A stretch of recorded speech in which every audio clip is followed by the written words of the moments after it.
Madame, Monsieur, bonsoir, bienvenue dans le rendez-vous du Hot et du Hard Interview à la télévision et c'est cela de naturellement, vous le savez, cette émission existe pour convoquer et reconvoquer la contradiction au service de la vérité ou en tout cas d'une vérité au sujet d'un homme, d'un sujet, d'un objet, d'une cause. Et l'homme qui descend dans l'arène ce soir est un visage assez controversé de la scène publique. Il est à multicasquette, il est opérateur économique, éditeur de presse. Il s'est positionné comme fils de la plus haute personnalité de la République. Nous allons avec lui faire le tour de l'actualité nationale. Je vous convie à regarder la présentation complète de tous les protagonistes de l'arène de ce soir.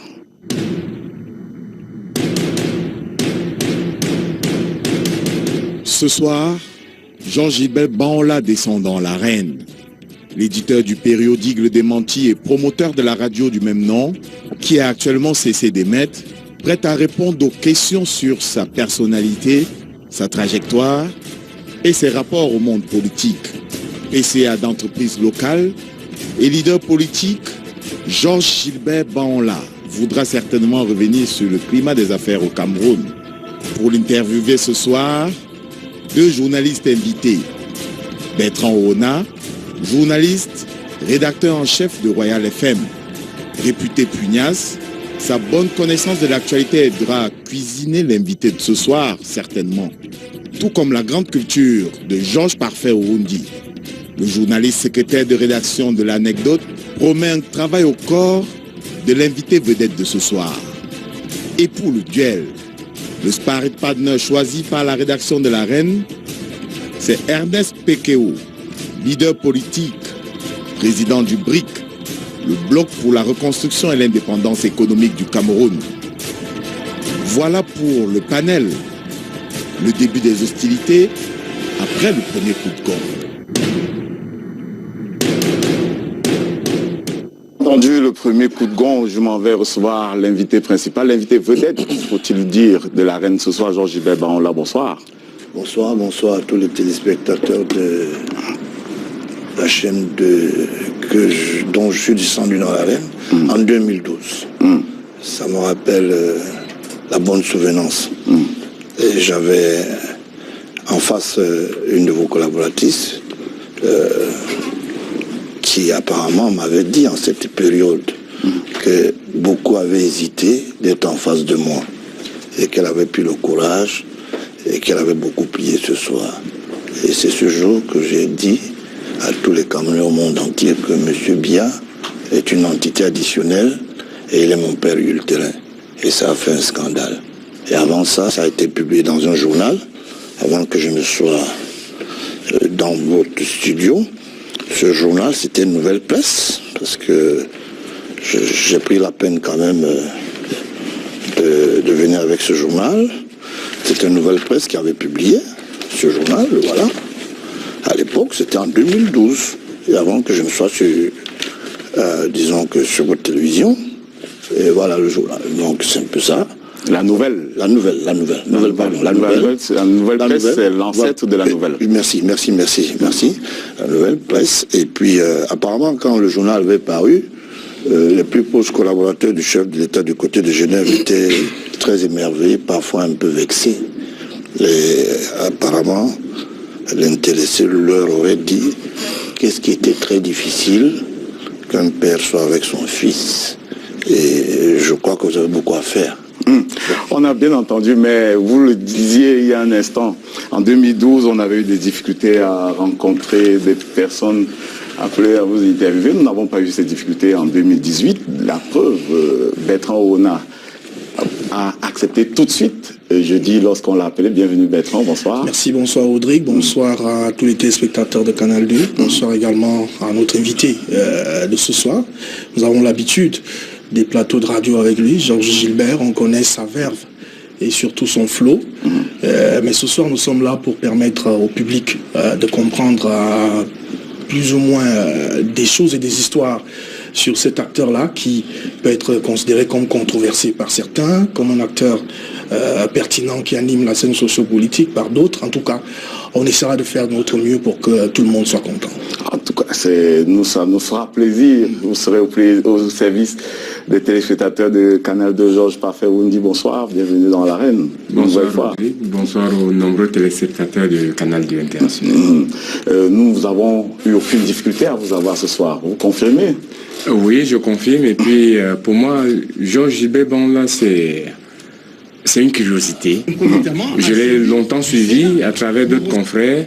Aujourd'hui, je me réjouis d'être en face de lui, et je me dis, pour avoir quand même plusieurs fois fait cette arène, je me dis ici le principe c'est la vérité, toute la vérité et rien que la vérité. J'espère qu'il se prêtera au jeu et qu'il sera assez sincère en face des Cameroun. On le verra dans 90 minutes exactement, on le verra quand Alain Gisèle Kanga sera là pour nous restituer la synthèse de cette émission. On saura si Georges Gilbert a dit la vérité ou en tout cas été disposé à dire la vérité. Mais avant, au premier quart d'heure, Karen Meza Tchatchoya sera là. Ce sont les rubriques traditionnelles de l'arène, ce sera pour mes préférences. Et vers le troisième quart d'heure, le duel, nous l'avons signalé à l'entame de l'émission, ce sera avec Pekeo du BRIC, le président du BRIC. Tout le monde est là puisque le décor est planté. Nous allons commencer avec la première acte de cette émission.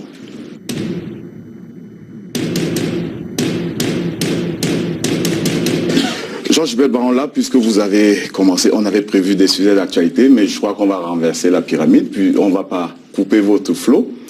Vous expliquiez il y a un instant le lien de parenté qui existerait entre le président de la République. Ce sera selon, parce que j'ai lu dans une interview que vous avez accordée à Culture Urbaine en 2014 à Darich Ndedi que vous faisiez une différence entre Paul Biya et le président de la République. En tout cas, vous indiquiez il y a un instant qu'il y aurait un lien de filiation entre lui et vous. Je suis curieux. Je suis curieux et je suis... C'est très émerveillé au même moment. 2012, 2018. Il y a un entretien qui est autour de l'affiliation d'un individu et le chef de l'État. Tous ces services de renseignement, toute l'expertise est allée où? Est-ce qu'il y a une contestation? Qui conteste? Quelle opinion publique? L'opinion, vous, oui, peut-être. Nous faisons partie. Ok, voilà. Je voulais dire simplement ceci. Si nous entrons dans ce débat, je vais aller au fond du puits. Et je risque d'aller puiser de l'eau avec mon seau. Et si je puise de l'eau, j'espère que vous serez responsable. Parce que c'est ça aussi. Parce que je ne comprends pas. Quelle est cette histoire et cet acharnement? Mais M. Biya est là. En ce moment, pour votre bonne gouverne, le couple est en train de suivre, disons, que cette émission. En tant qu'habitué de... Non, je n'ai pas en tant qu'habitué. En tant que téléspectateur habitué. Je voulais simplement vous dire que c'est indiqué ce soir. Oui. D'accord? Et le couple est tout cuit. Je ne comprends pas. Est-ce que je gêne? Est-ce que je gêne parce que je déclare ou quelqu'un se plaint? Monsieur Biya se plaint-il? Il en a le droit. Même s'il est chef de l'État. Il en a le droit. Il a le droit de dire ce monsieur est un imposteur. Je ne le connais pas. Je ne viendrai jamais, ça pour votre bonne gouverne, mettre la vie de ma famille dans une télévision. Et ça, vous attendez ça longtemps. Alors, d'accord? Oui, question. Oui, je voudrais tout de suite d'emblée demander à Georges Gilbert quel est l'objectif que vous visez en balançant dans l'opinion publique que vous êtes le fils peut-être adultérin du chef de l'État. Vous visiez simplement un objectif, c'était une façon d'informer l'opinion publique ou alors de rappeler à celui qui peut être votre père qu'il a un fils qu'il a peut-être oublié. L'objectif c'était lequel? Mon objectif... Au moment où vous décidez de mettre cela dans la place... Oui, je vais vous dire pourquoi. En fait, l'éducation que j'ai eue de par mes parents, je vis sur le sceau confidentiel. Ça veut dire que ma vie fait l'objet d'une confidentialité. Et j'ai maille à partir avec la justice camerounaise à travers le journal Le Démenti, dont je suis directeur de publication. Je me rends compte qu'il y a un talonnement sérieux. Et ma ligne éditoriale, en fait des dénonciations qui sont importantes dans la République. Chaque fois que j'ai un problème, et je prends à témoin les autorités, les plus hautes autorités de la place, un ministre de la Justice est interpellé par la présidence et on me libère. Je reste dans la logique là. Sans votre avis, sans votre consentement, cela se passe dans votre dos. Pas du tout. Je suis au courant. Que la présidence... Je suis au courant, monsieur. Et c'est pour cela que je suis très mal, oui, c'est-à-dire je suis très mal à l'aise de dire, quand vous n'apportez pas un témoignage, vous ne citez personne, ça veut dire que vous êtes dans un débat où tout est kafkaïen, personne ne peut dire. Le ministre Amadou Ali, par exemple, a été interpellé par mon père quand j'ai eu maille à partir avec la justice. Cela me fait donc à travers le journal, le démenti. Et ça a été répété parce qu'on voulait me faire taire. Et on m'a dit, Mali malheureusement, n'était pas celle qui obéissait à une certaine console ou bien à une certaine note. Cela me fait croire que vous êtes une sorte de Mazarine à la camerounaise. C'est-à-dire c'est-à-dire la fille du président Mitterrand qui n'a pas reconnu officiellement pendant beaucoup de temps. Pourquoi avoir attendu tout ce temps pour qu'officiellement vous vous déclariez comme étant... Est-ce qu'on vous a dit que je suis venu indiquer à la télévision que j'étais le fils de Paul Biya en 2012? Vous n'avez pas posé la question. Vous accordez cette idée. Est-ce qu'on vous a dit ça? L'interview, la page que vous avez montrée, entre guillemets, ça veut dire que c'est vous qui faites la déclaration. Oui. Vous êtes sûr que c'est moi qui ai fait la déclaration? C'est ce qui ressort de la une que vous avez présentée. Vous la brandissez. Je voudrais qu'on le soit. C'est vous qui nous avez présenté la une du journal. Non, le journal n'est pas le témoignage de l'affiliation d'une famille. Ce n'est pas une plateforme où on vient déclarer une culture personnelle. Je vais sur la forme, là, c'est sur la forme juste. Sur la forme juste. Entre guillemets, je suis le fils du président de la République. D'accord, ok. Quand vous poserez la question à votre président du groupe Anecdote, qui je suis, vous dira quelles sont mes affiliations. Pour le moment, on parle de vous. Mais alors, et vous annoncez en 2012. La question de l'objectif. La question de l'objectif. Georges Bangola, vous êtes né en 64. Je suis né en 66. En 66, pardon. Ça veut dire que je suis né en 66, ouais. Mais j'ai un jugement supplétif parce que je suis né en 63. En 63. Oui. Oui. Je fais un jugement supplétif par rapport aux accords de la science infuse de l'école. Donc c'est un peu ça. Maintenant, à partir de ce moment-là, j'ai une vie de famille. Pourquoi vous ne posez jamais la question qui était ma mère? Pourquoi toujours vous posez la question que c'est M. Biya qui est le chef de l'État? On connaît, on sait qui est votre mère. Vous la connaissez où? Enfin, on a entendu parler d'elle. Non, je suis désolé. Votre mère est bien inhumée en Colbison. En Colbison? Oui. Vous n'êtes pas très bien renseigné. C'est où? Elle est inhumée où? C'était en quelle année? En 2001. Elle est décédée en 2001. Maman Élise Bangola. En 2001. Maman qui? Élise Bangola. Bon, Metingo. En 2001, ça c'est exact. Voilà, alors, ça change pas grand-chose. Vous êtes né en 63. Ouais. Je bénéficie d'un jugement supplétif. Et là, j'écris dans mon acte de naissance aujourd'hui, c'est 66. D'accord? Vous ne savez pas pourquoi est-ce que j'ai bénéficié de ce jugement supplétif. Vous avez indiqué qu'il fallait aller à l'école. D'accord. Maintenant, je vous envoie aller fouiller à la mairie de Yaoundé un peu partout. Il y a la justice qui est là. Pourquoi vous contestez la qualité d'aide d'une personne? Allez fouiller. Comme ça, vous allez voir pourquoi. Jean Gilbert. Mais je note que le... Vous savez au moins à quel moment le président de la République est revenu de ses études en France, pour le Cameroun? Vous voulez savoir s'il était au 16e comme étudiant?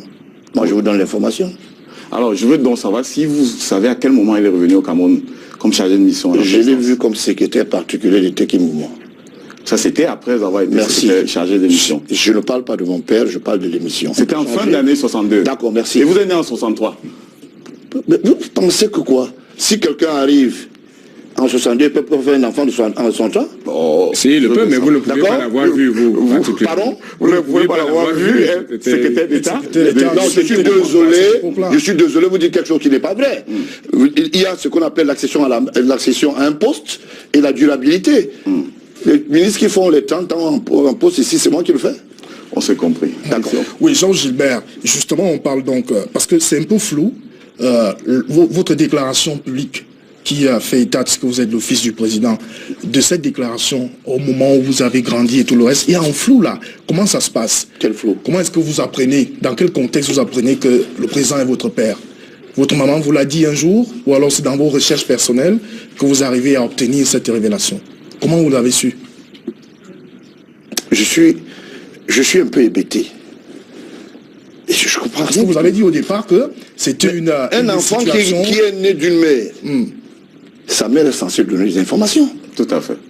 Que comment vous posez la question? Pas toujours, toujours, Jean-Gilbert. Comment ça? On vit dans une société où, parfois, c'est à la trentaine que quelqu'un apprend qu'il a un père. C'est son comme vrai ça? père. Non, Oui, c'est parfois des enfants qui sont pas nés de mariage. Non, je suis désolé, le cas n'est pas le mien.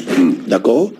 J'ai des informations, conséquemment, qui sont sorties c'est-à-dire qui viennent de ma femelle, d'accord? Et qui ne souffrent d'aucune contestation. Et je ne peux pas vous dire, et je ne viendrai pas vous dire ici que... Ça, on respecte cela. Vous dire un certain nombre de choses, qu'elle était très proche de...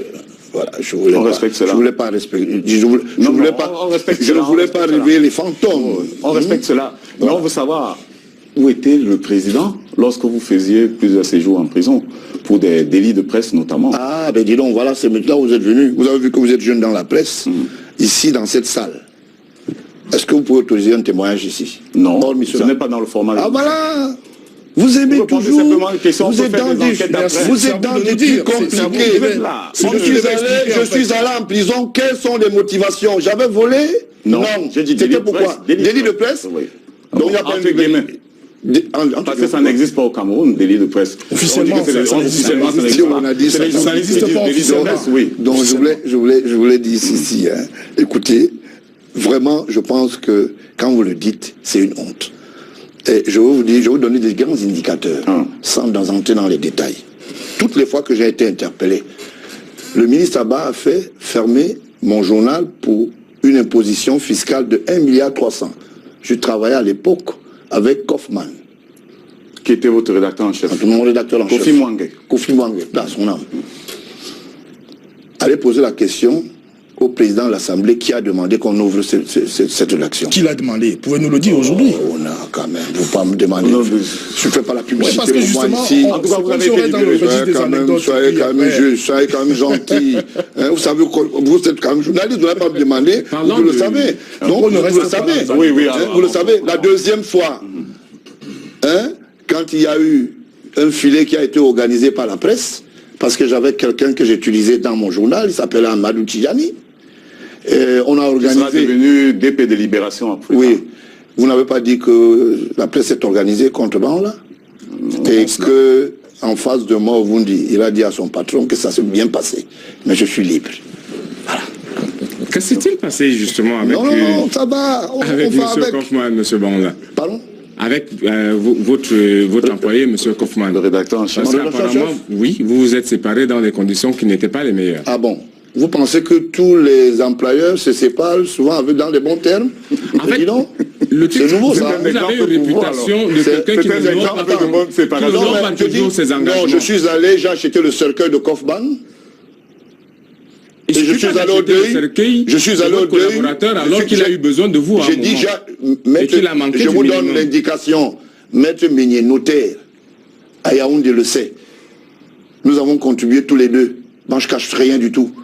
Et je suis en très bon terme avec sa famille. Donc, il ne faut pas raconter une histoire. Kaufman, je continue à le pleurer aujourd'hui, parce que sinon, le démenti, on n'aurait pas accroché le crayon. Parce que quand il était là, ça faisait de la boue. Au-delà de ça, vous tenez quand même une réputation de quelqu'un qui n'a pas toujours honoré ses engagements vis-à-vis des gens avec qui il les prenait. Ne serait-ce qu'au niveau de vos loyers, je vais parler de ça comme ça, que ce soit à Tchinga, où votre bailleur jusqu'à ce jour se plaint, que ce soit à Bonapriso, où vous avez laissé d'autres impayés par rapport à vos loyers. J'habite où? J'habite où à Douala? Pour le moment, je ne sais pas. Tout ce que je sais, c'est que je vous ai vu, la dernière fois que je vous ai vu à Douala, vous ai dit, vous étiez avec une ordre de garde du corps. Je veux vous informer. J'habite une maison qui coûte 2 500 000 le mois.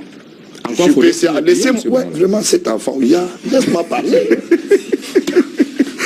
Tu vas dans tous les sens. Allons-y. Voilà. On ne fait pas du jugement. J'habite dans une maison qui coûte 2 500 000. Tout le monde entier doit le savoir. Je suis PCA de Logis Synergie. Vous avez compris? Donc ça veut dire que ça ne souffre d'aucune contestation que les loyers courent. D'accord? Maintenant, s'il y a une plainte en face, la justice trouvera le moyen de venir me mettre à la porte. Mais pour le moment, j'y suis encore. Alors, Jean-Gilbert, maintenant, au niveau de la presse, on sait que vous avez eu des rapports très compliqués avec le pouvoir en place à cause de votre façon de traiter l'information. Vous vous considérez comme un journaliste ou alors comme un dénonciateur ou comme quelqu'un qui est justicier? Non. Quelle est votre place? Comment vous vous définissez? Je vais vous dire, je suis pas entré. dans la presse par la petite porte. D'abord, j'ai travaillé à ECOSOC. ECOSOC, c'est un département de la communication des Nations Unies. Ça, c'est la première chose. J'ai été avec Reporters sans frontières. D'accord? Donc, ça veut dire que je ne sors pas de la mauvaise école. Moi, je ne vais pas faire des emprunts. Non, pas du tout. Maintenant, je suis venu avec la tête de quelqu'un qui vient défendre une cause. Et pour défendre cette cause, je respecte l'éthique. Je ne suis pas un justicier. Pas du tout. Je ne suis pas du tout un justicier. Et je me rends compte qu'au Cameroun, quelques petits malins se cachent derrière des cachets de l'État et se passent pour des petits malins. Ils vous donnent une information comme d'autres agents le font dans certains services spéciaux, pas tous les services. Ils vous donnent une information et le soir, ils vous récupèrent avec une paire de menottes devant le ministre dont vous allez arnaquer. Moi, j'ai dit, je n'entre pas dans ce jeu. Et j'ai commencé à former des jeunes, parmi lesquels le patron de ce monsieur. Vous le savez. Vous comprenez? Est-ce que vous considérez, vous, vos jeunes, ceux que vous avez formés comme des modèles véritablement? C'est un modèle de savoir que ce monsieur est utilisé par quelqu'un qui est aujourd'hui sorti de mon écurie. En termes de qualité, dans ce métier, est-ce que vous pouvez vous vanter de vos produits aujourd'hui? Mais je me vante. Je vous rappelle que le ministre Swam Ndongo, je vous dis quelque chose qui va vous paraître un peu difficile. Quand je dis donne le nom, vous voyez, ça fait peur au modérateur. Oui, ça ne fait pas peur, le ministre de l'enseignement supérieur, le ministre de l'enseignement supérieur, bon, je mets ça dans une petite cagnotte. Le ministre de l'enseignement supérieur, on va parler plutôt conséquemment des institutions. Voilà. À l'époque, j'ai maille à partir avec le livre qu'on appelle l'agenda numérique des PTT. Et apparemment, il avait des appétits par rapport à ça. Moi, je ne sais pas. Disons, l'institution avait des appétits. Et dans ma démarche, ça a mis mal à l'aise un certain nombre de personnes. On a préféré me retirer mon ancien directeur de rédaction qui a échoué dans l'organisme qu'on appelle le FECOM. À l'époque, c'était donc qui était encore là. Je ne sais pas s'il vit encore ou bien en prison. On m'a retiré. C'était Nouna, qui aujourd'hui a la recette domaniale. Jusqu'au secrétaire, j'ai été combattu. Ça veut dire que les gens venaient prendre des gens chez moi pour me déstabiliser. J'ai dit, ok, c'est pas un problème. Ce n'est pas du tout un problème. Et aujourd'hui, ça ne souffre d'aucune contestation que ces gens savent que l'histoire que j'ai commencé à écrire à travers la presse m'a donné raison. Mais Georges Banla, votre radio, il y a eu le démenti, le tabloïd, le périodique, mais il y a eu la radio après qui a été fermée. Qui a été fermée par qui? Par les autorités. Par votre ami. Par les autorités. Par vos amis. Qui estime, tout à l'heure vous avez dit que vous travaillez, que vous respectiez l'éthique, mais votre radio a été fermée justement. Parce que je ne respecte pas l'éthique. Manquement grave à l'éthique. Merci. Et là, on est tous d'accord. Merci. Quand on ne respecte pas l'éthique, on peut se faire fermer une radio par un cheminot. Permettez quand même que j'émette un bémol. Non, il faut regarder les choses en face. On a resté la réponse. Voilà, c'est tout. Permettez que j'émette un bémol avec l'exercice du journaliste parce que quand on a lu les titres du démenti, on s'est très vite rendu compte que vous étiez pratiquement en cabale contre des personnes bien ciblées. Oui. Je me dis encore que jusqu'à ces derniers temps, après le dernier réaménagement ministériel, vous devez vous réjouir quelque part parce qu'il y a une personne là-dedans contre qui vous êtes pratiquement ligué. Est-ce que c'était du journalisme objectif? En fait, est-ce que c'était du journalisme tout court? Parce que le journalisme est objectif en lui-même. Qui pleurniche dans le nid? Il y a quelqu'un qui pleurniche sûrement. Et vous croyez sûrement que vous avez fait du journalisme? J'ai cité et j'ai nommé et j'ai indexé. J'ai dénoncé. Les cartes sont partis un soir. Je voulais dire à monsieur mon père. Ils sont restés longtemps quand même après vos dénonciations. Je voulais dire à monsieur mon père, cette fois-ci, vous m'avez écouté en tant que père. Il a pris du temps pour vous répondre. Ah non, il ne m'a pas pris du temps. C'est moi qui ai commencé dans ce pays, qui avait commencé l'histoire de la dénonciation à travers la presse, où on interpellait un certain nombre de responsables, parmi lesquels Titi Sédioua, si vous n'êtes pas au courant. C'est avec le ministre Fouman, Akamou Foum plutôt, qui était ministre des Finances, que nous les avons coincés. Vous avez compris? Donc je ne fais pas la presse. Je ne fais pas la presse de l'aventure. Je ne suis pas un vendeur d'illusions, non. Je pose des actes. Le démenti. Le démenti? On voit plus le titre en fait. Je voulais vous dire, pour votre bonne gouverne, ça se dit, j'ai 3 entités additionnelles. J'ai 3 médias. Un média, une radio-télévision à Pretoria, parce que j'ai un bureau là-bas. En Angleterre, j'en ai une. Ici, j'ai fait cadeau à l'autre. N'est-ce pas, Ouna? Je peux pas. Mais témoigner. Les noms de ces médias-là. Témoigner quand même que tu es gentil avec les jeunes. Georges Gilbert, vous êtes gentil avec les jeunes. Mais je les donne, nous je fais des cadeaux. On veut comprendre. Quel est le Camerounais qui peut faire comme moi? Il construit une bâtue radio, il met 50 millions et il donne aux jeunes. On aurait voulu que cela bénéficie aux jeunes Camerounais. Mais c'est pour cela. Et puis, moi, je ne suis pas venu parler de celui qui m'emploie pour le moment. Oui, les noms. Non, sorti d'ici, je vais vous donner. Je ne suis pas venu parler de lui parce que j'attends de vous des réponses objectives à des questions bien précises. J'ai fait des financements. Qu'est-ce que vous pensez aujourd'hui de l'essor du groupe L'Anecdote qui, comme vous dites, le patron de ce groupe-là est quelqu'un que vous avez formé, vous. Mais lui, aujourd'hui, quand on le regarde sur le plan des médias camerounais, est quand même en train d'avoir un certain essor. Par rapport aux... Vous avez une lecture très légère. Quand on peut rencontrer un président centrafricain 20 ans après que moi je sois avec Patassé, c'est beaucoup. C'est le résultat qui compte, M. Baronla. C'est le résultat qui compte et ce monsieur emploie pratiquement 500 jeunes Camerounais. Je ne marche pas avec les autocollants. Qui sont régulièrement payés. Alors, Georges Gilbert, qu'est-ce qui a fait problème pour sortir peut-être, c'est vous qui donnez le canevas de cette affaire de presse. Qu'est-ce qui explique qu'aujourd'hui, vous qui vantez donc votre entrisme, vos relais au niveau de ces médias, qu'est-ce qui explique, qui justifie qu'aujourd'hui que vous ne soyez pas patron d'un grand groupe de presse? Je vais vous dire quelque chose. La déontologie. Est-ce parce que vous êtes peut-être un envoyé du Sérail pour mettre en d'accord, je commence à être celui qui faut à la place. Puisque à chaque fois vous avez brandi cette filiation, et les choses sont toujours passées comme je vais vous dire quelque chose. Oui. En ce moment, le couple présidentiel regarde la télévision et Canal 2. C'est une télévision respectable. Vous savez comment il dit? Prends un petit vin et dit vraiment, ces enfants n'ont rien à dire. Et vous avez quoi à dire alors? Moi, j'ai quelque chose à dire. Oui, dites-nous alors. J'ai quelque chose à dire simplement. J'ai quitté le monde de la presse et j'ai fait cadeau des institutions parce que j'ai estimé qu'il n'y a pas de presse au Cameroun. Il n'y a pas de presse. Il y a ce qu'on appelle les entreprises et les entrepôts. Vous avez compris? J'assume ce que j'ai dit. Moi, je ne viens pas faire du commerce, pas du tout. Et je comprends aujourd'hui que les jeunes qui sont dans le métier continueront à payer le prix des salaires, je voulais dire, des mégots de salaire. Et pourtant, si je me souviens bien, monsieur ils vont payer le prix toujours. Parce qu'on vous entraîne dans un couloir, pendant que nous, on vient, on vous dit, on n'est pas d'accord, il faut que vous ayez des statuts. Vous venez carrément défendre des prédateurs qui sont de l'autre côté, parce que vous estimez que la prédation doit être installée dans la presse. Ok.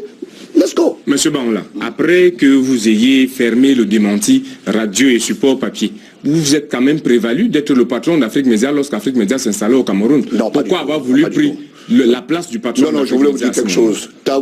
Monsieur Tagou m'a vendu les photos à 300 francs à l'avenue Kennedy. Mais vraiment, comment vous dites des choses compliquées?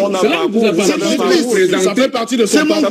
C'est comme étant le patron d'Afrique Média. Vous l'avez fait, monsieur Baronla. Vous pensez que moi, je peux venir dans une télévision, me prévaloir? Je ne vais pas appeler ces membres du gouvernement de venir témoigner ici, mais ils savent que vous leur avez dit que vous étiez le patron. Je suis désolé, je ne vais jamais dans un bureau. Parce que les ministres me rendent vie, je ne vais pas dans leur bureau, je ne vais jamais. Jamais. Parce que quand vous allez là-bas, tout de suite vous êtes taxé de mendiant et tout. J'ai des amis ministres, même dans ce système. D'accord? Et je tiens à vous dire que je suis un armurier. Quand je vends un élément à 12 milliards, j'ai 10%. 10%, ça fait 1,2 milliard. Je n'ai pas besoin de venir faire... Vous êtes prévalu de ce fait? Je n'ai pas prévalu, je suis président de ADS. ADS est un fournisseur d'armes. Même le président de la République le sait. Tout le monde le sait si vous n'êtes pas au courant. Moi, et je vous le dis, nous le faisons. Qui à son époque nous le faisons, je vous dis que nous le faisons depuis plus de 20 ans. Maintenant, je ne souffle pas pour aller demander aux gens que donnez-moi la publicité. Comme vous voyez, je m'en vais faire le mendiant du côté de la Guinée pour être dans les Araquis, raconter mes portes. C'est pas de la mendicité, c'est les sources de financement. Non, ce n'est pas les sources de financement. Comment? C'est la mendicité. La mendicité est interdite au Cameroun. Là, les sources de financement sont connues. Il y a les ventes, il y a la publicité, la demande et la mendicité. Il y a les subventions. Les subventions? Oui. Vous avez le droit. Vous pensez que vous avez le droit de recevoir une subvention? Oui, je suis désolé. Quand vous voulez. Là n'est pas le débat. Non, là n'est pas le débat. Oui. Si vous voulez un débat, on ouvre le bon débat. Si vous voulez le débat, on prolongera le débat tout à l'heure, on reviendra au débat tout à l'heure. Vous avez indiqué que vous êtes passé de la presse à autre chose, vous êtes armurier, là, vous l'avez dit. Je vous le dis. Beaucoup de choses, nous l'avons vu sur votre CV, mais nous allons essayer de faire descendre la température dans ce plateau en recevant Karel Meza Tchatchoya pour vos préférences. On espère, Georges Baronla, que vous allez vous prêter au jeu des préférences au moins. C'est dans un instant. Vous savez, c'est...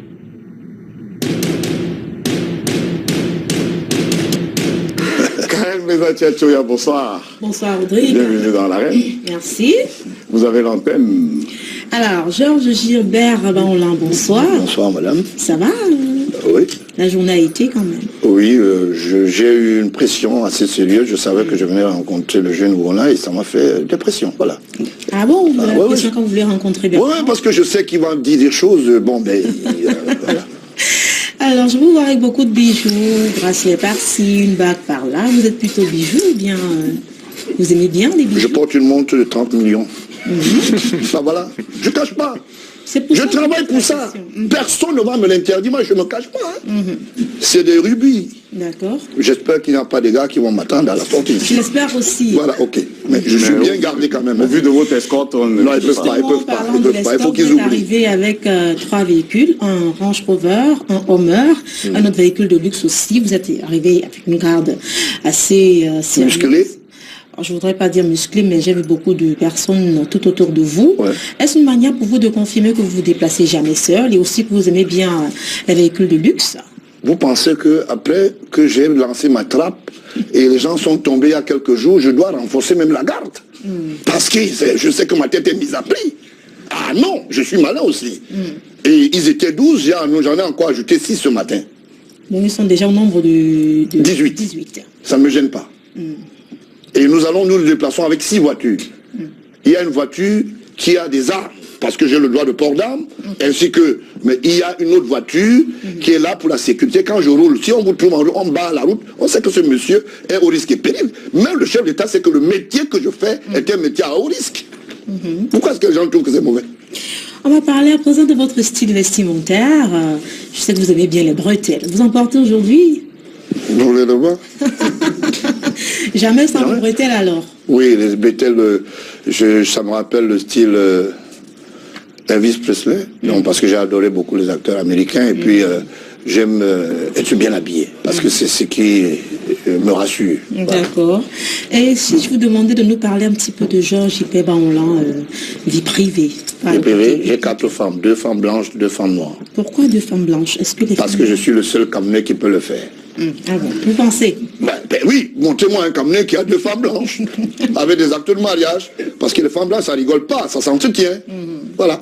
D'accord, donc on peut comprendre que côté cœur, ça va. Non, ça va, je suis posé. Je suis comme un roi dans l'arène. À gauche, à droite, je me sens à l'aise. Je prends même une 5e déjà. Ah bon? Ouais. Comment elle s'appelle la 5e? Oh, elle est médecin celle-là. Elle est en train de me regarder à la télévision. Je ne veux pas qu'elle me fasse des coups de gueule. Hein. Elle est noire au moins ou elle est blanche celle-là? Non, c'est une jeune qui est une génie pour moi de la médecine. Et puis j'ai dit, bon, pourquoi ne pas en faire une épouse? Et puis voilà. Et ce que je voulais vous donner, je venais d'avoir une nouvelle naissance. Ah bon? Oui, non. C'est ça? Donc c'est pour ça que vous me voyez lucide là. D'accord, c'est quel sexe? C'est une jeune fille. Ça porte au nombre de combien alors les enfants? Oh, quand je fais les décomptes, j'en ai 6, 6 à peu près. D'accord, vous affectionnez tous vos enfants. Et puis j'aime aussi, j'ai 7, j'ai voulu, Kyrian.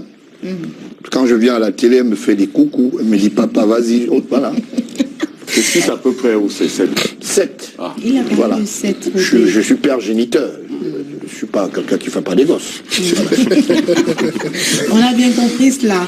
Et qu'est-ce que vous aimez bien manger? Un bon bassa? Vous aimez bien le bongo peut-être? Non. J'aime beaucoup les pistaches. J'aime manger le folon. J'aime les légumes. Et j'aime pas tout ce qui est dur, j'aime pas beaucoup. J'aime les miondo, l'ondolais, voilà. Donc je mange pas tout ce qui est dur parce que ça me met très mal. Hein. J'ai une digestion assez compliquée. Hein. D'accord. Voilà. Une maison à 2,5 millions par mois, c'est pas un peu? Ça vous effraie? Non, c'est pas un peu trop, je veux dire. Non, c'est rien. Je suis très modeste pour vous dire. Quand je vais en Europe, je n'habite pas dans une calèche ou dans un restaurant où je ne vais pas habiter dans je voulais dire des prête-mains. Hein? Je ne suis pas cochambrier. J'ai pris le temps de faire tout pour que je ne sois pas dans la misère.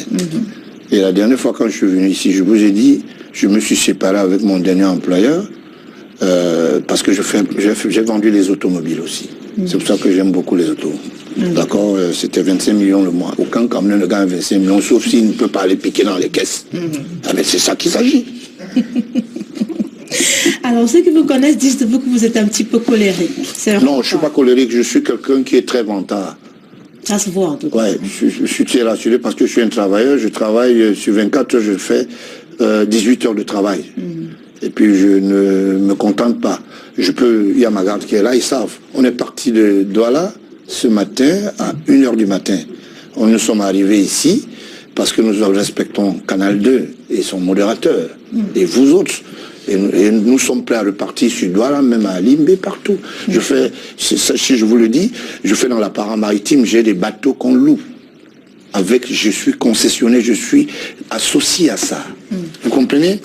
Donc, prenez le temps d'encourager des personnes qui vendent mieux l'image et qui créent les richesses. Moi, je n'attends pas être dans un ministère pour aller me servir. Pas du tout. Alors, 18 heures de travail, vous prenez du temps pour vous occuper de vos 4 épouses et vos enfants en même temps. Vous savez ce qui les intéresse beaucoup? Elles font beaucoup de sport, elles s'habillent bien, elles sont rutilantes dans leurs belles voitures. Qu'est-ce qu'il faut encore? Du temps. L'attention de leur mari, par exemple. L'attention? Bien sûr. Je suis très câlin. Quand j'ai 30 minutes, c'est pour faire ce qu'on appelle un super dosage de 15 minutes, de 15 jours. Vous repartissez. Ben oui, c'est de ça qu'il s'agit. Rodrigue, le temps qui m'est imparti à achever, c'est cela? Juste une dernière pour la route. Vous avez passé quelques séjours en Kondengui. Ça vous a fait quoi de vous retrouver dans les géoles? Monsieur Nsora venait me rendre visite, le DAJS de l'Amadou Ali. Quand je parle, il s'énerve. Vous voyez, alors ce n'est pas à n'importe qui qu'on rend visite. Le chef de l'État m'a toujours libéré. J'ai fait 2 tours. Je suis le seul Camerounais qui entre et qui sort le lendemain parce que j'ai commis des articles contre des prédateurs. Et aujourd'hui, je saute sur les bancs, je danse, je suis content. C'est de ça qu'il s'agit. 15 ans après, j'ai fait tomber des monstres géants dans ce pays. Et aujourd'hui, vous voulez prendre mon travail pour le balancer dans la poubelle? Ah non. Moi, je voudrais savoir le sentiment que vous ressentez lorsque vous y êtes. Non.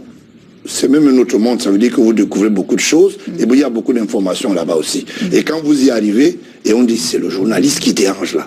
Tout le monde vient avec les informations. S'il vous plaît, je ne voulais pas parler quand j'étais dehors, maintenant je viens vous dire de quoi il s'agit. Et je suis sorti avec les sacs d'informations. Vous voyez, c'est l'avantage. En tout cas, merci de vous être prêté au jeu. C'est moi qui vous remercie. 5 minutes, c'était très intéressant, merci. Je vous ai très jolie. Très merci, jolie. Dites merci. à votre mari de faire attention. Je crois qu'il a compris aussi. Voilà. Merci Karel Mezatia, merci pour ce bon moment dans l'arène. Vous a permis vraiment de faire chuter le thermomètre, le mercure sur ce plateau. Mais pour sortir, pour vous raccompagner 2-3 questions qui nous parviennent de nos téléspectateurs qui nous regardent en ce moment précis et qui contribuent sur notre page Facebook. Ils veulent savoir, est-ce que vous avez des frères, des sœurs? Vous aurez des frères, des sœurs? J'ai une sœur consanguine du côté maternel, mais... utérine donc? Oui, utérine, j'ai une sœur, elle a choisi sa vie et puis je la regarde. C'est comme ça que je suis. Quand tu choisis sa vie, je te regarde, c'est tout. Bon, maintenant, j'ai une cohabitation du côté de M. Bia. Nous sommes 3. Junior, Brenda et moi. Terminé. Bon, le reste là, vraiment, nous ne voulons pas entendre. Voilà.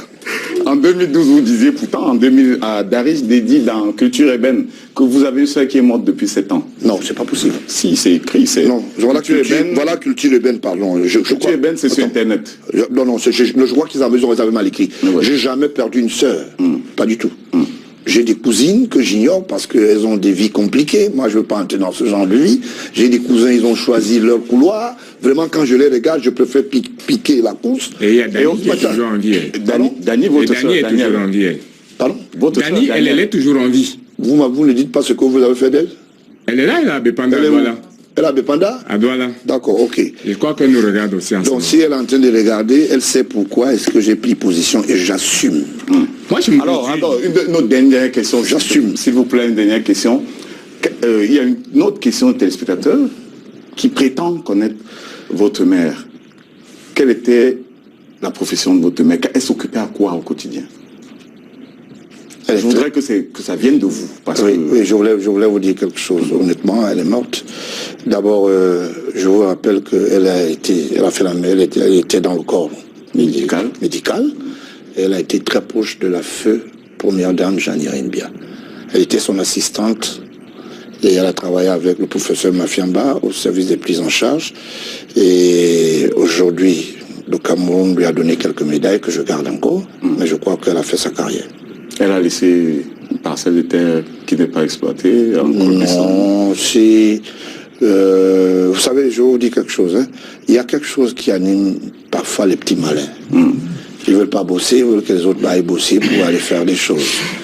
Si c'est ma soeur qui passe par la tribune d'ici, je lui dis qu'elle a encore beaucoup de temps pour faire. Non. Et la route, là, sera bien longue. Nous sommes assez grands pour ne pas le porte-parole des membres de votre famille. Mais aujourd'hui, parce que on sait que je roule carrosse, je travaille 18 heures sur 24, c'est le grand frère. C'est ça.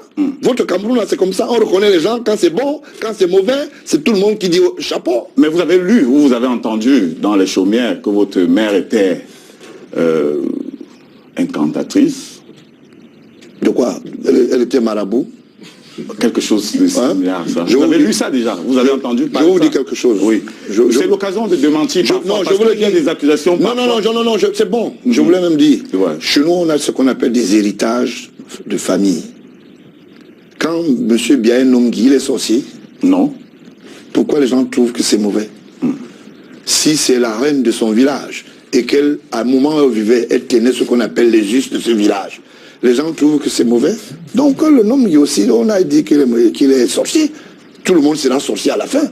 Moi qui suis ici, je suis investi à l'ouest. Vous comprenez? À Fongo Tongo. Comme chef, parce que vous parlez d'un chef. À Bafan aussi. Je suis investi. Parce que le monsieur qui avait été présenté comme votre père auparavant était Bafan. Je suis désolé, je n'ai jamais été Bafan. Donc je voulais simplement vous dire que je suis investi à Fongo Tongo. Vous comprenez? Mais si vous parlez à un chef comme ça au sorti d'ici, bon voilà, il n'y a pas de... Georges Gilbert, je comprends un peu votre peine lorsque vous parlez de votre mère. C'est pas toujours aisé de parler de nos parents qui sont partis. Mais ce que je veux vous demander, c'est en 2001, lorsque maman Élise s'en allait, qu'étiez-vous, que faisiez-vous exactement? Et où était votre père? C'est terrible ça. Le président de la République a fait une prise en charge de plus de 300 millions. Monsieur Meva Mboutou est témoin. J. Rémi Ngonon a repris Bec. Moi, je suis pas là pour ça, mon père. Le fait de passer 90 jours à la mort. Il ne veut pas parler. Ce monsieur est terrible. Oui, mais parce que vous citez des gens qui ne peuvent pas se défendre. Non, je le dis. Qui ne peuvent pas se dire. Je suis ici en train d'assumer mais on a le sait. Et comment justifiez-vous donc le fait je ne peux pas mentir sur le dos des gens. L'État du Cameroun, à travers le chef de l'État, il y a eu une instruction, elle a eu une prise en charge, elle a été malade pendant plus de 7 ans, on s'est occupé d'elle, et je le dis, le dernier coup qui s'est passé, c'était le virement qui devait aller à l'hôpital à Sapetière. Monsieur Meva Mboutou a bloqué et voilà. Il veut pas. Non, on peut. Monsieur Meva Mboutou ne pourra pas. Il était ministre des Finances. Pendant cette émission, nous dit si c'est vrai ou pas. Bon, d'accord. Voilà. Je vous donne l'acheminement. Je n'ai pas soigné ma mère avec mon argent. Oui. Je le dis. Il ne faut pas que je vienne raconter une histoire dormi debout. D'accord? L'État a fait une prise en charge sur haute instruction du chef de l'État, si vous voulez. Moi, je vous dis toute la peine que j'ai à vous poser ce genre de questions, mais je voudrais bien savoir pourquoi est-ce qu'à la fin, le professeur Ndom, qui l'a soigné ici, à l'hôpital général, c'était des prises en charge de l'État. Vous voulez que je vienne mentir pourquoi? On sort de jardin secret. Pour sortir complètement de ce jardin secret, il y a quelques années, Georges Gilbert, vous avez fêté avec faste votre nomination aux hydrocarbures. Vous avez fait le tour des médias pour expliquer la longue mission qui était la vôtre et vous expliquiez à l'époque que c'était une façon pour votre père de vous introduire dans le sérail et les affaires. Quelle est devenue votre fonction aux hydrocarbures aujourd'hui? Vous n'en parlez pas beaucoup. D'abord, vous avez de la mauvaise information. Voilà un journal qui avait publié dans cette période. Vous avez fait le tour des plateaux. Laissez-moi parler. Vraiment, je ne comprends pas. Allez-y. Je parle avec les... Je brandis des précisions. Parce qu'il veut une réponse précise. Voilà. NOSA est une entité qui fait un contrôle dans le domaine et qui est en cohabitation avec la SNH. Vous comprenez? Oui. Et maintenant, ce travail est fait par mes pairs.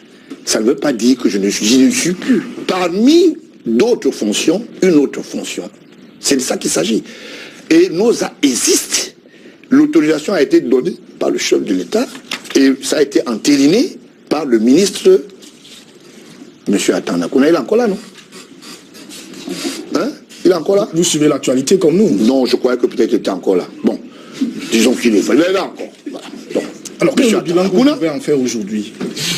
Votre passage aux hydrocarbures dans cette... Un bilan propre. Oui. J'ai combattu la fraude. Monsieur, l'ex-directeur Metouk, qui est parti. Charles Metouk. D'accord, Charles Metouk. À la sortie d'une réunion de convivialité dans le domaine, il dit tu manges seul. Quelqu'un avait dit tu manges seul. Un certain Polycarpe, mais pas à bas. Non, vous comprenez? Et moi je le dis, on finançait à 496 milliards. J'ai appelé un jeune qui est parti des finances il y a quelques jours. Je ne donne pas son nom, ça arrange le modérateur. Il était en train de signer un chèque pour envoyer à son frère, qui est là-bas à la Sonara. Je lui ai dit, si tu signes ce chèque, je veux transmettre la bonne nouvelle au chef de l'État que vous faites dans la prévarication. Aujourd'hui, je vous rappelle que le domaine pétrolier, ils sont en train de s'auto-prendre, disons qu'en charge. Et c'est ça aujourd'hui qui fait que beaucoup qui étaient dans le sérail sont en train de partir. C'est tout. Alors, vous qui étiez donc dans ce milieu, dans ce secteur pétrolier, on discutait avec un expert de la Banque africaine de développement de temps à autre, en la personne de Bernard Wandji, qui nous expliquait que la Sonara travaillait en ce moment sur le tiers de ses performances. Est-ce que vous pouvez confirmer cela, vous qui étiez dans ce sérail, et nous dire pourquoi est-ce que ça se passe comme cela? Ça se passe parce que les gens n'ont jamais voulu que les choses avancent dans ce pays, malgré le cahier de charge du chef de l'État qui fait promouvoir.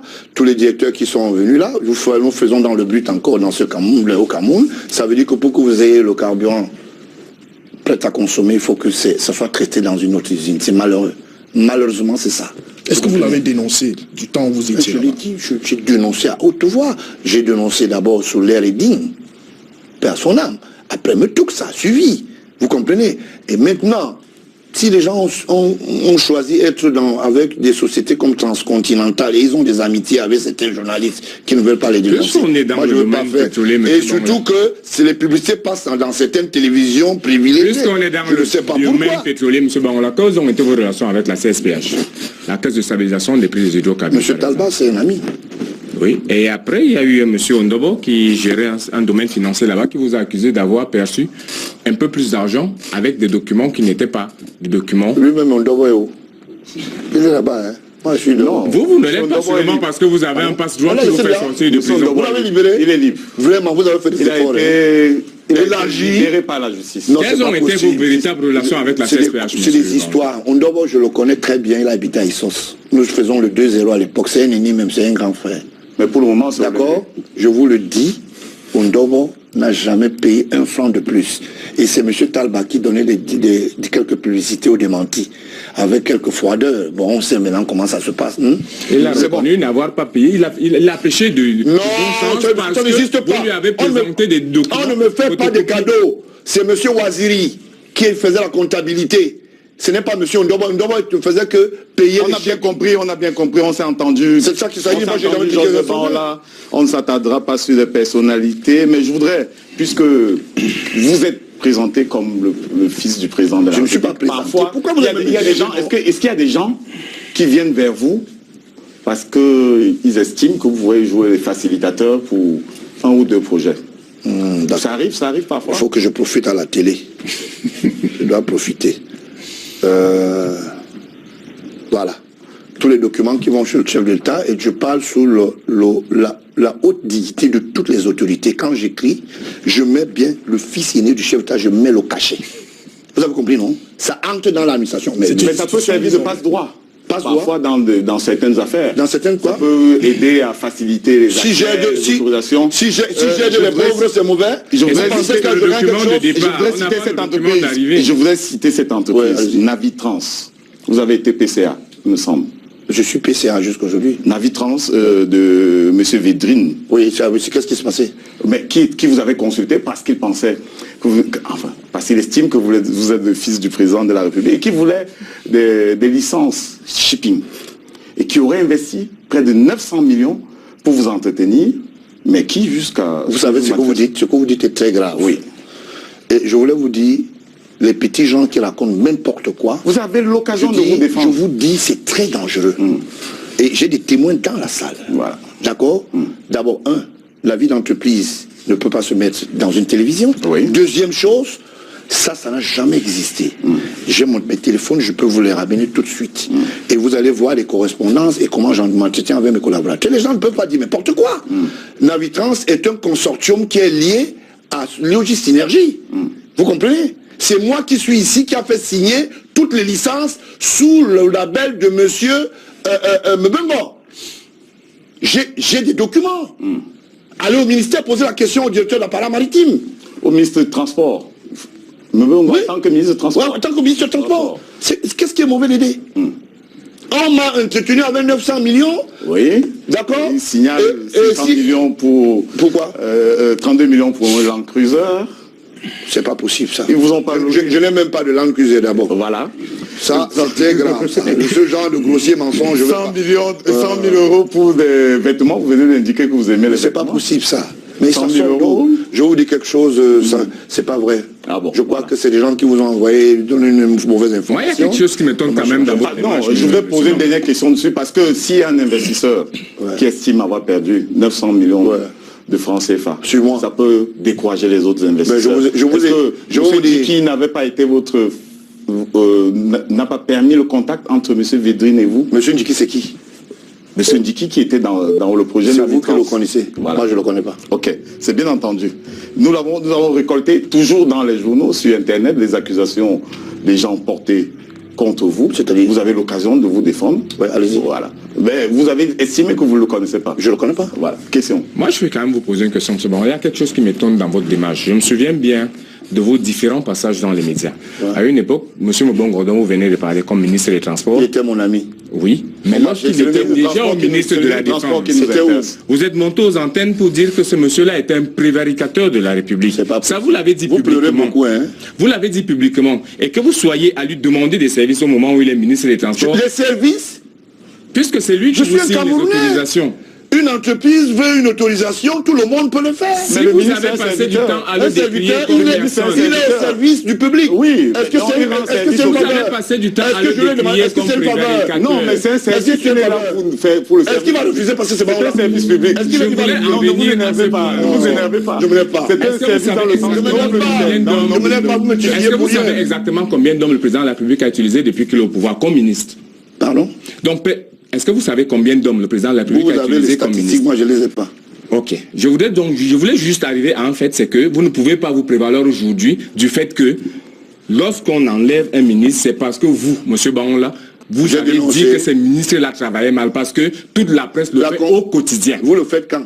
Nous, on le fait tous les jours. Avant d'arriver à l'anecdote, j'étais à mutation, je ne faisais que ça. Alors vous ne pouvez pas vous prévaloir parce que vous... Donc vous venez m'enlever ça. Oui, je vous l'enlève parce que vous ne pouvez pas vous prévaloir de ce fait. Il faut enlever, il n'y a pas de problème. Je voulais juste qu'il fasse un parallèle entre le fait qu'il ait dit que quelqu'un est prévaricateur et qu'après il accepte de travailler avec lui. Parce que vous auriez pu prendre ces passe-droits-là par votre père directement. Ah bon? C'est lui qui signe. Il aurait peut-être pu donner une instruction. C'est lui qui signe. Pour lui a donné l'instruction, il a signé. Très bien. Voilà. Moi, je voudrais savoir, qu'est-ce qui vous a divisé? Qu'est-ce qui vient vous séparer de votre ami Mbongo? Je n'ai jamais été... Ce sont les intérêts. Vous avez dit tout à l'heure que c'était votre ami. Je n'ai jamais été son ami. Vous venez de déclarer qu'il était Je vous dis, je n'ai jamais été son ami. Qu'est-ce qui vous divise? Je ne serai jamais son ami. Ou alors j'assume ce que je dis. C'est bon, la question a été enregistrée. La question a été enregistrée. Pas du tout. Nous allons prendre le duel, c'est l'instant du duel, le temps passe, les guilles, l'horloge tourne. Jean-Gilbert Baonla, nous recevons un SPCO pour le duel, c'est un leader de parti politique comme vous. Avec lui, vous allez certainement parler de la surface de votre parti politique, de l'idéologie, de son positionnement. C'est dans un instant.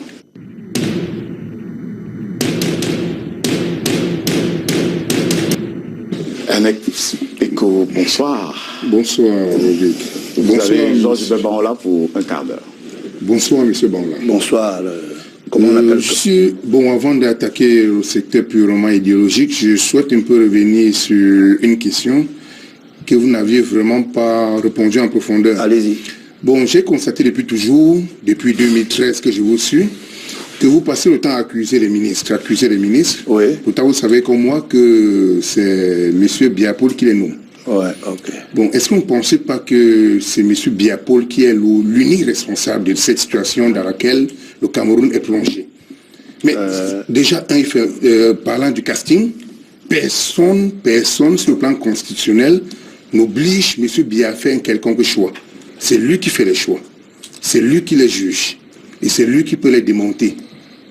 Qu'est-ce que vous en pensez donc si tous ces gens sont... Je voulais demander un pavé au modérateur. Quand on dit Monsieur Biya, c'est bon? Et quand moi je dis Monsieur Bebengo, c'est mauvais, c'est ça, non? Non. Ok, bon. Vous comprenez que le débat doit être ouvert. Vous ne pouvez pas m'interdire de dire ce que l'autre dit. Il parle du président de la République en toute amitié. C'est comme je peux parler aussi en toute amitié. On n'appelle pas ses amis, monsieur. Pardon? On n'appelle pas ses amis, monsieur. Mais il dit monsieur. Ça veut dire qu'il a déjà un caractère, je peux dire monsieur Nyat Ndipendi par exemple. Si ça vous gêne bon, pas. monsieur, j'échange, je dis monsieur le président de la République. Ok, je voulais vous dire, le temps ne va pas nous permettre, mais le temps matériel va nous permettre quand même pour 10 minutes. Hein. Je voulais vous dire quelque chose. De cesse arrêter de mettre ce pays très mal aise. Parce que la fécondation des goulots de tremblement qu'il y a aujourd'hui dans ce pays, c'est qu'il y a des groupuscules de personnes qui ont décidé d'enterrer le Cameroun. Et nous autres, nous ne disons pas nous sommes seuls. Nous bataillons pour que ce pays reste encore debout. Quand vous dites dans une télévision, et vous dites que c'est M. Biya qui fait le casting, je suis désolé, il y a un processus. Pour que vous soyez nommé, le processus est élémentaire. Ça part d'un point à un autre. Les services de renseignement interviennent. Le choix de cooptation intervient selon la numérique de responsabilité. C'est de ça qu'il s'agit. Ne pensez pas que quand M. Biya nomme, le Premier ministre ignore qui on va choisir. Vous comprenez? Et le Premier ministre peut dire aussi, il peut proposer que, par exemple, ne nommez pas le ministre de l'administration territoriale. Vous comprenez? C'est de ça qu'il s'agit. Il ne faut pas entrer dans une logique de responsabilité individuelle alors que nous vivons dans une société collective. Et j'estime que ce débat n'a même pas droit de citer. Aujourd'hui, vous pensez que c'est le chef de l'État qui fait l'état de lieu et est le seul comptable. D'accord. Mais chacun est auteur et la responsabilité est individuelle. Le tort d'une culpabilité ne peut être que pérenne devant la justice si on reconnaît que vous, intuitu personnel, vous êtes responsable. C'est de ça qu'il s'agit. Vous pensez que M. Biya, il a fait des castings intra-régionaux? Moi, je suis pour la méritocratie. Je suis pour ceux qui pensent qu'il ne faut pas nommer les gens en fonction des provinces, hein, des machins. Concernant ce casting-là, des régions, je vous l'ai dit. Les gens qui font le casting, c'est toujours lui. Je suis désolé. La chefferie, c'est lui. Quand on nomme un chef, quand un bulletin d'information arrive chez le chef, il doit l'envoyer à la DGRE. La DGRE doit faire la passerelle. Est-ce que c'est M. Biya qui va aussi à la chefferie dire que faites un bon bulletin? C'est de ça qu'il s'agit. On a vu des gens aller obtenir des postes dans ce pays alors qu'ils n'avaient pas qualité. Alors qu'ils n'avaient pas la compétence. La faute à qui? Mais la faute à nous tous. Nous tous, on travaille pour le pays. On ne peut pas individualiser le tort et dire non, comme c'est le président qui décrète, alors sa signature est vendue. Je voulais vous dire quelque chose. Il y a quelqu'un qui est aux affaires. Je ne donne pas son nom. J'ai une photo. Les gens vont regarder un peu ça. Vous voyez ça? Les gens vont reconnaître. Il y a quelqu'un qui est aux affaires. Vous avez vu ça? Vous voyez cette photo? On l'a déjà vu, on l'a déjà vu. Bon, ok. Vous voyez? Vous avez vu? C'était un monsieur qui faisait dans la logistique. Aujourd'hui, on subit. Vous pensez que le chef de l'État, quand il descend d'un avion, il identifie tout le monde qui a la passerelle? Vous comprenez? Si moi je ne viens pas dénoncer cela ici, qui va dénoncer? Personne. C'est de ça qu'il s'agit. Je peux aller un peu plus loin. Je parle pas, je voulais simplement dire, il y a quelqu'un qui a osé entrer dans un avion présidentiel alors qu'il n'était même pas en mission. Voilà la photo. C'est de ça qu'il s'agit. C'est ça le Cameroun. Bon, mais pour imprimer 7 milliards, j'ai les documents ici, monsieur. J'ai les documents. Je peux les lire. 7 milliards. Je pense que vous n'allez jamais répondre à ma question. D'accord? J'ai répondu. Parlons idéologie. Allez-y, allez-y. Je sais que je mets mal à l'aise vos amis, c'est pas grave. Vous n'allez jamais répondre à ma question. Allez-y. Parlons idéologie. Bon, votre parti, le Parti républicain, quelle est sa ligne de quel côté? C'est un parti socialiste, républicain? Nous sommes républicains. Républicains. Ouais. Bon, le Cameroun compte aujourd'hui 360 communes. Votre parti est implanté déjà à quel niveau? Est-ce que c'est déclenché ou bien c'est à la télé qu'il existe? Parce qu'on voit beaucoup plus de présents à la télé. Je me suis à me référer et j'ai entendu parler de parti républicain. Si vous voulez m'excuser, moi je m'en vais parce que ça c'est des questions terribles ça. Ça n'a même pas le droit de citer. Votre parti. Il y a les militants même ici dans la salle. Vous voulez qu'ils se mettent en rang là? Mais c'est quoi cette histoire-là? Lui-même il me pose la question dont lui-même peut répondre. Nous sommes le deuxième parti. À Douala, nous avons fait le dernier défilé le 20 mai. Après le RDPC, c'est nous qui jalonnons. Ça, hein, vous dites, c'est pas ça? Là, tu vois, il le sourit quand même là. Il faut faire attention avec ce qu'on dit souvent. Nous sommes implantés. Le parti, c'est Douala? Non, pas du tout. Nous sommes implantés dans toutes les régions. Nous sommes le seul parti représenté valablement à la diaspora. Vous avez eu un défilé à Bapsam un jour? Le 20 mai prochain, on ira. Le 20 mai prochain. Ouais. Vous n'avez pas répondu à la question pour le siège du parti. C'est dans quelle ville? Oui. Mais c'est à Yaoundé. D'accord. Vous avez défilé à Yaoundé un jour? On a défilé. Vous n'êtes pas au courant de ça? En quelle année? Mais c'est aussi ça. En 2013. Il faut parler doucement, en mai. Il y a les archives. Si monsieur Chila suit ça, il va s'énerver. Mai 2013. C'est le préfet. Ah oui.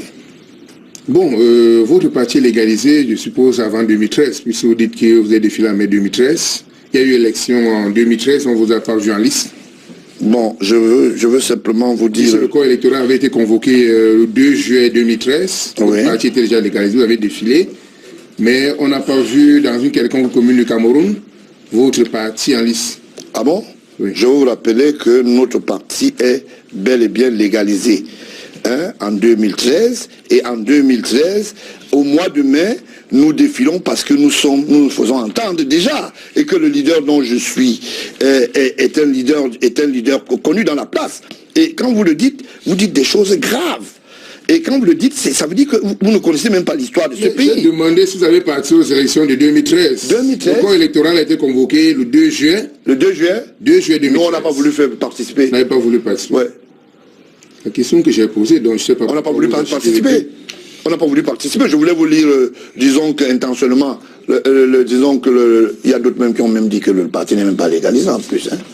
Je vous avez vérifié comme ça, non? C'est légalisé quand même, non? Ce que je sais, c'est que le parti n'est pas légalisé. Ah bon? Oui. Comment ça?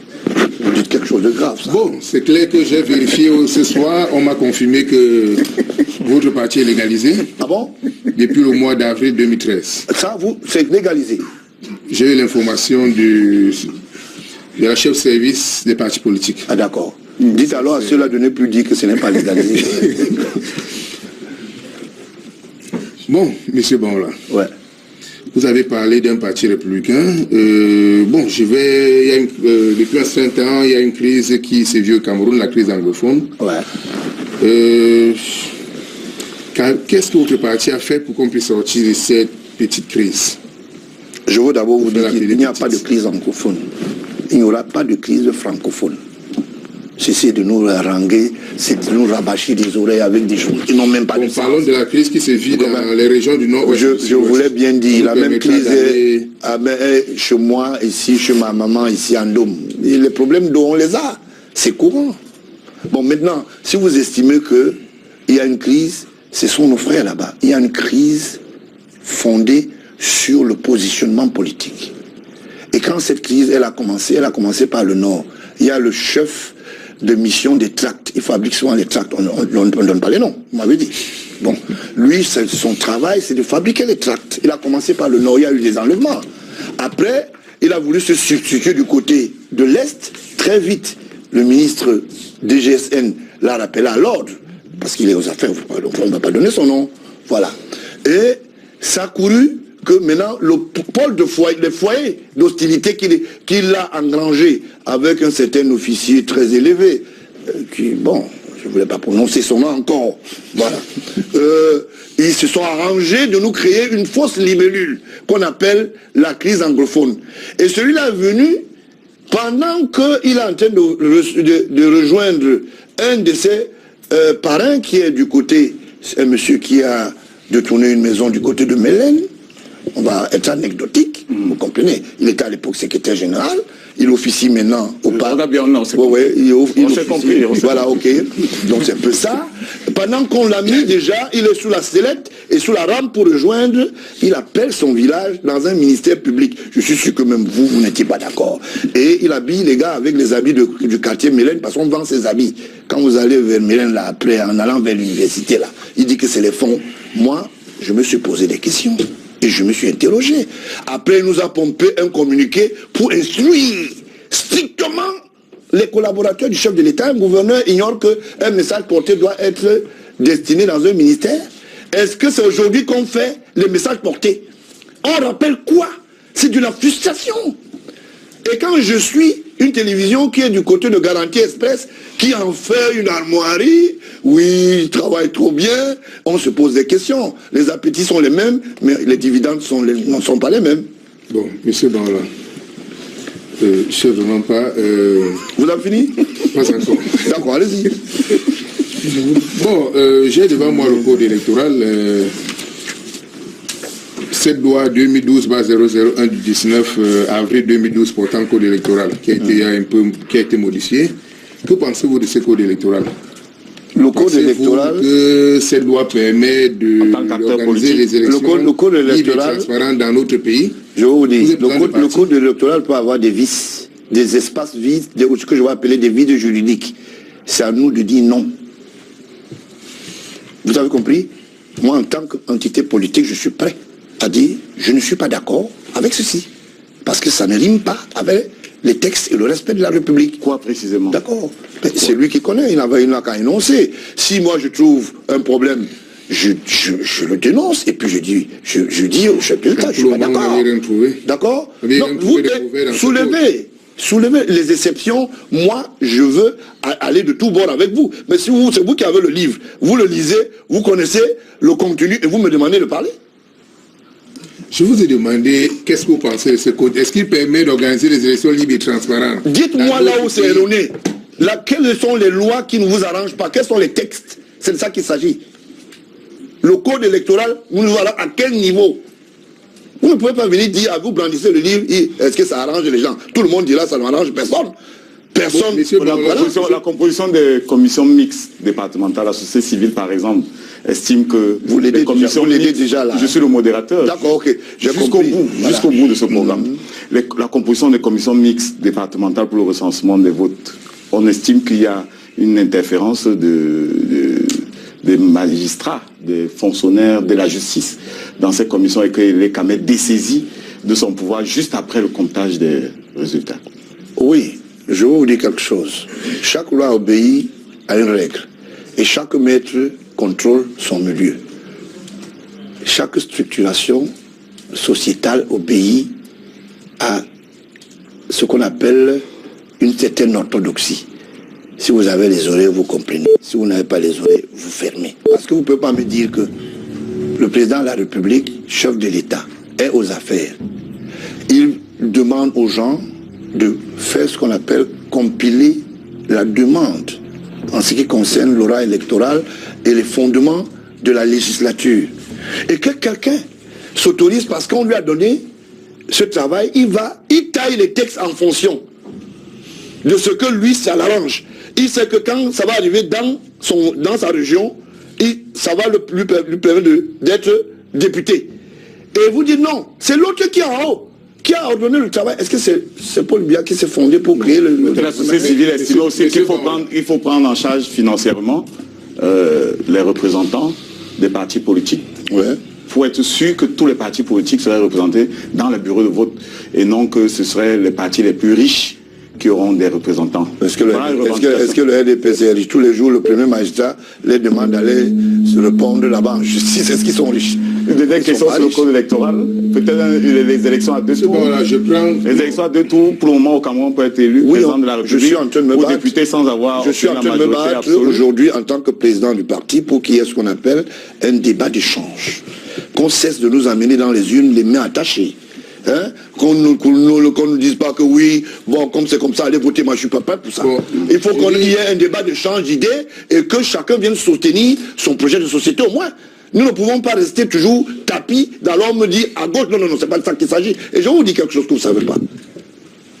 Le meilleur politique dans ce pays, c'est M. Biya. Parce que Il l'a ouvert, les gens veulent fermer. Et comme ils veulent fermer, nous on dit non. On va continuer à pérenniser. Monsieur Banla, revenons sur le code. Le chef de l'État a convoqué le collège électoral pour le Sénat. Malheureusement, on ne peut pas parler du Sénat. Non, parce nous que savons aujourd'hui. Nous sommes engagés dans une compétition. Il n'y a aucun candidat. Il n'y a aucun candidat, il n'y a aucun représentant de partis politiques en lice pour qu'on parle du Sénat en ce moment. On pourrait faire une mauvaise campagne pour un ou un autre parti, ou tel autre parti. Il n'y a pas de représentants sur ce parti. Vous les avons conviés, mais ils n'ont pas voulu accepter notre invitation. Vous comprenez que c'est difficile. Je viens sur le code. Oui. J'ai dit au jour d'aujourd'hui, le collège électoral convoqué, la durée c'est 45 jours pour l'élection. Bon, vous constatez comme moi qu'après le dépôt, il est quand même donné la liste, mais le contentieux n'est pas encore vidé. Mais on est déjà en campagne. Alors que rien n'est prévu pour contourner ce genre de choses. Qu'est-ce qui n'est pas prévu?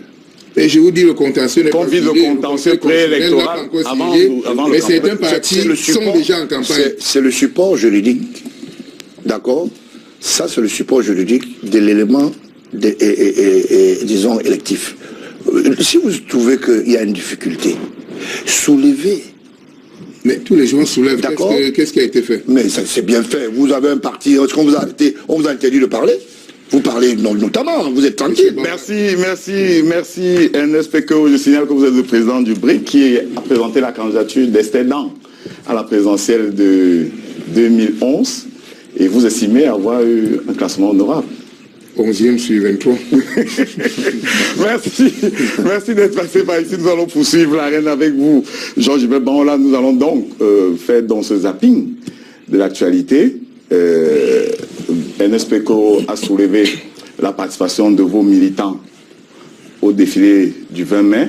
Moi, je voudrais noter que le 20 mai dernier, et je le dis sur la base des articles lus dans la presse, le 20 mai dernier, vous avez fait défiler de Camerounais à Douala pour la fête nationale, mais quelque temps après, ils revendiquaient des friandises. Je ne veux pas entrer dans ce couloir-là, sinon... Ça avait défrayé la chronique. Et puis, puisque j'ai l'occasion de vous avoir... Non, je voulais vous dire... Vous pouvez expliquer aux téléspectateurs. Je suis très modeste pour dire que celui-là, on lui a remonté les bretelles ici dans votre maison.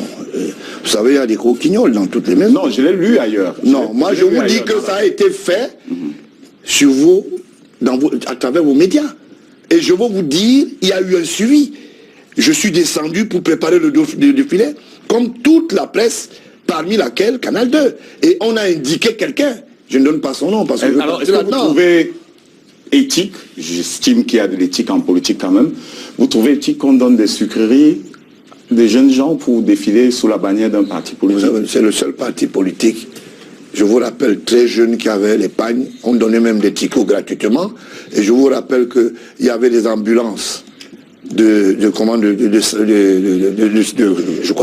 santé qui suivaient le défilé, et malheureusement, pour des raisons dont je ne veux pas énumérer ici, pour la politesse que j'ai vis-à-vis des journalistes, vous voyez qu'on a regardé ailleurs, je veux pas continuer à parler. S'il n'y a pas un problème de morale. Non, je n'ai pas eu de problème. Des mercenaires, entre guillemets. Non, je suis désolé. Vous dites que les mercenaires... Je dis pas les vôtres. Les mercenaires... Globalement, ça ne vous pose pas un problème que des partis politiques, le vôtre peut-être, les autres, ça c'est clair, donnent quelque chose. Comme non. Je vous dis, militants pour des... Je veux vous dire, j'ai jamais payé c'est une rame. C'est-à-dire, un sou à qui que ce soit. C'est d'ailleurs ce que les jeunes disaient. D'accord, je n'ai jamais payé. Ce qui était promis. Non, je vous dis, je n'ai jamais fait des promesses. Vous avez compris? Et je suis resté dans la logique de l'intégration et de la participation. Moi, Georges Gilbert, arrivé à ce niveau du débat, sans vouloir le conclure, il y a quelqu'un qui est là pour ça. Mais je me dis juste que votre parcours politique se limite à Georges Gilbert Banla a créé un parti. Et puis on s'arrête là.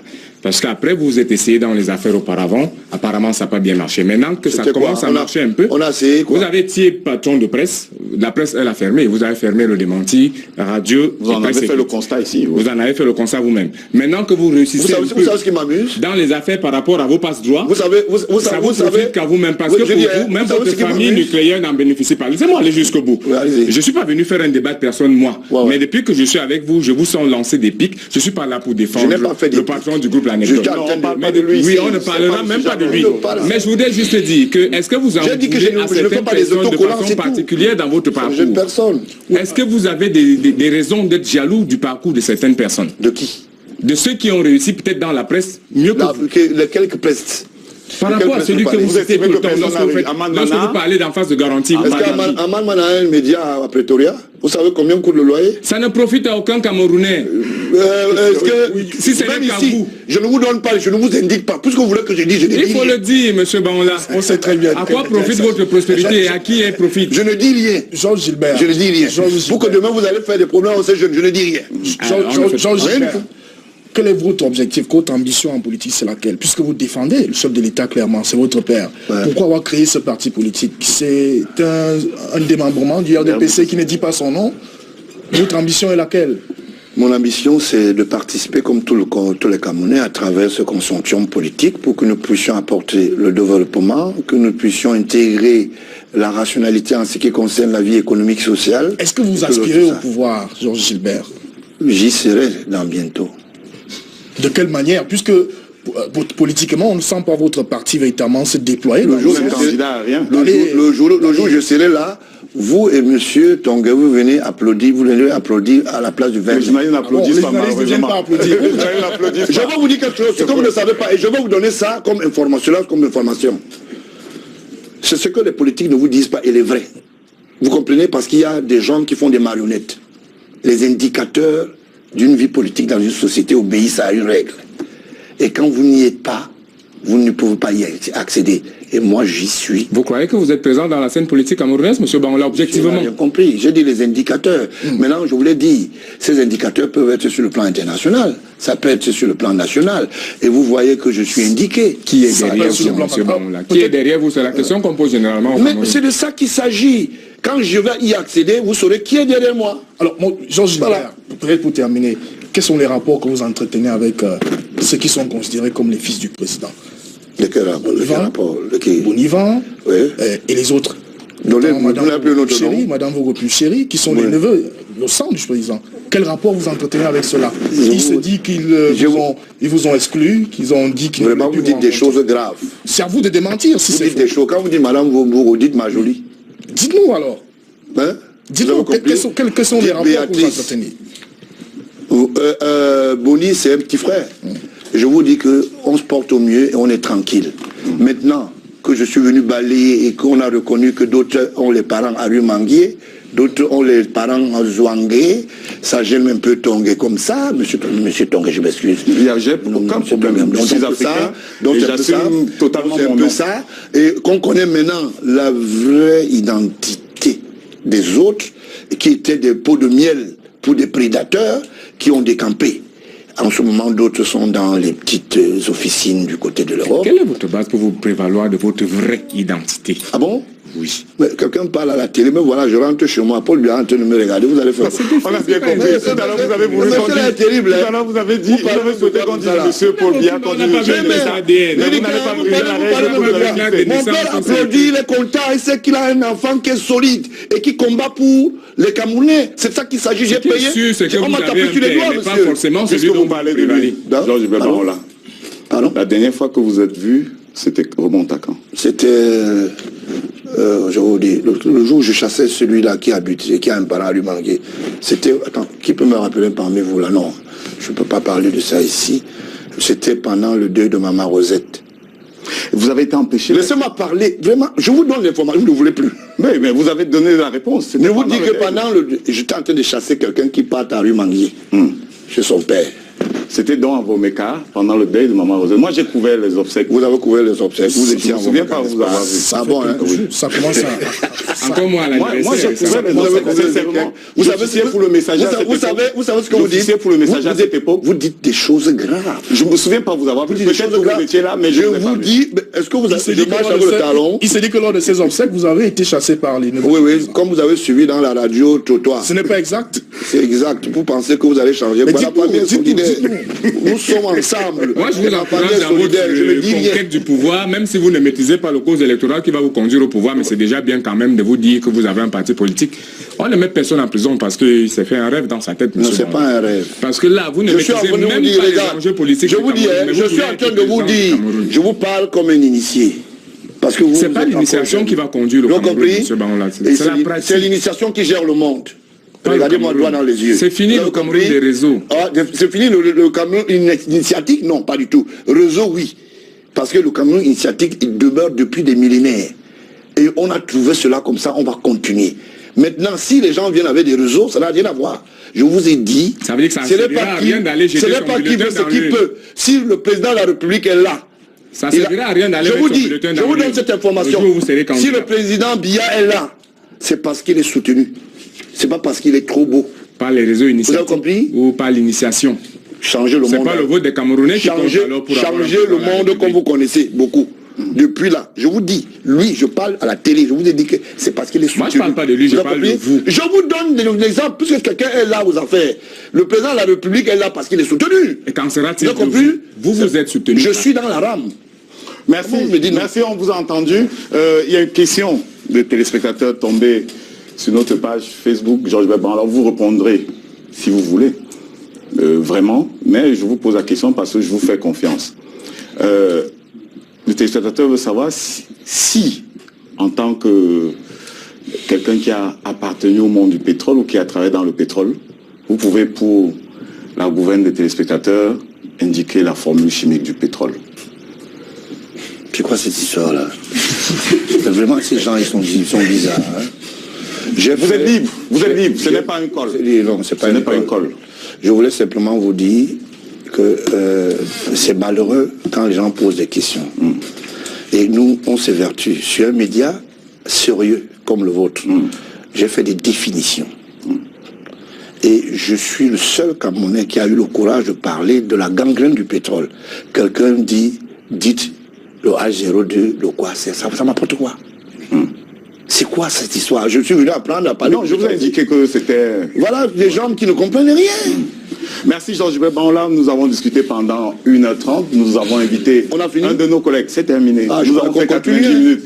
Nous avons invité un de nos collègues de la rédaction de Canal d'International pour restituer l'essentiel de ce qui a été dit ici pendant les 90 minutes. C'est le moment de la synthèse.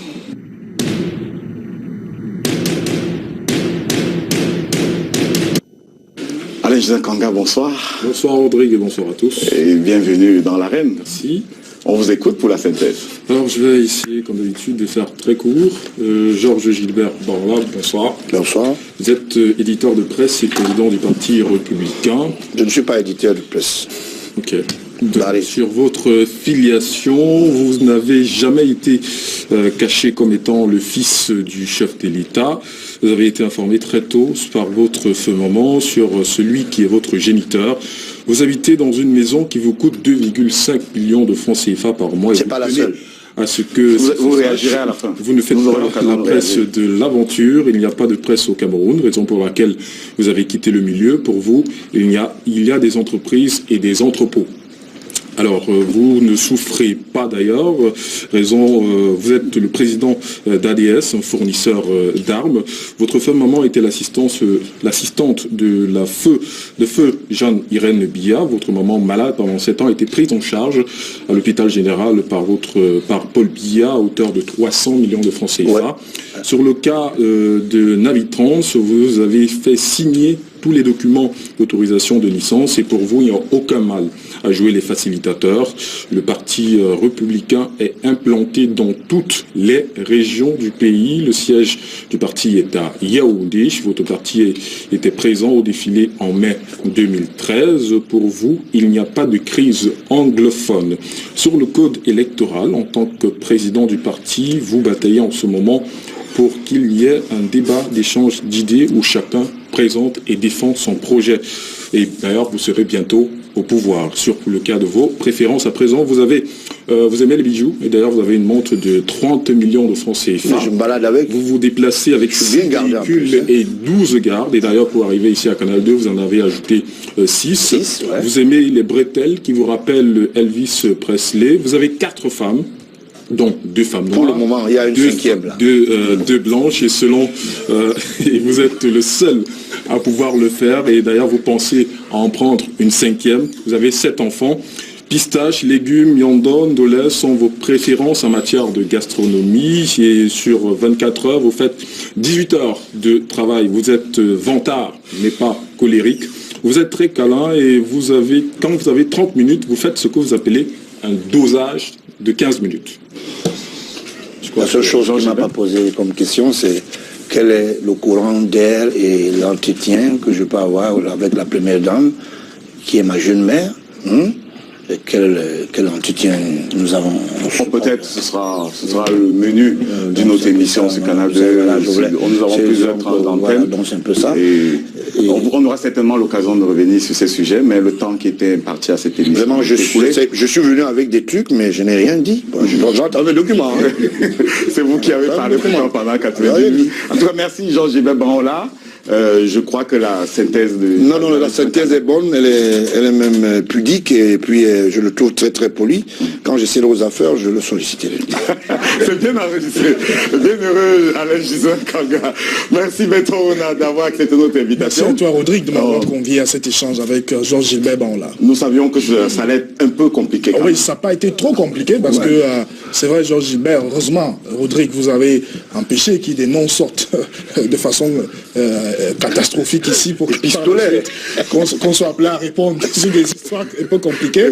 Et merci de m'avoir convié. Voilà.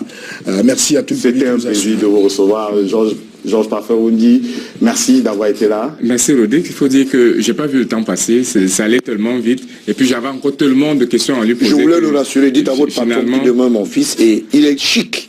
Voilà qui est bien dit. Alors, mesdames, messieurs, retrouvons-nous le mois prochain parce que la reine reprend droit de cité le 1er avril prochain. La semaine prochaine, vous recevrez dans le même créneau horaire Diplomatude et nous recevons en posture d'inviter l'ambassadeur chef de délégation de l'Union européenne à Yaoundé. Dimanche prochain, Bertrand Didier Bouga sera dans ce même créneau horaire pour l'émission Magazine d'économie. Je reviens donc dans 2 semaines avec un autre invité et ce sera toujours le Hot et le Hard Interview. Bonsoir.